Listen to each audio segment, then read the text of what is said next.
Tova Herzl was Israel's first and, as far as she knows, only single female Orthodox Jewish ambassador. Now she's written a book about her experiences.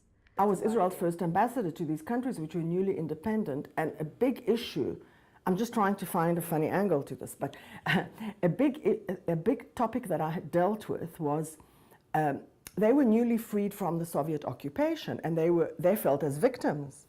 But they had to deal with the fact that in addition to yes, they were victims, but they were also perpetrators. Having been a victim does not stop you from having been a perpetrator. And they cooperated a lot. They cooperated a lot with the Nazis, and that was a very big issue that I had to deal with. She says the book is for anyone curious about what it's like to be a diplomat. She served in Washington, South Africa, and the Baltic states. People would ask me questions, and there isn't a book that answers those questions, like, must you learn a new language every time? What are receptions about, and do you enjoy going to them? What are credentials? Okay, everybody has heard about diplomatic immunity, but what are the practicalities? What does it really mean?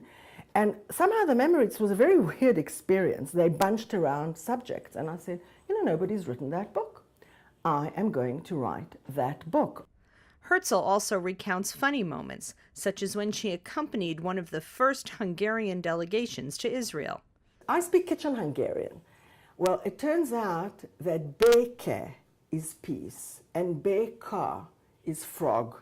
And for a week I've been expressing great hopes for frog and, etc., because we'd already had a frog treaty with Egypt.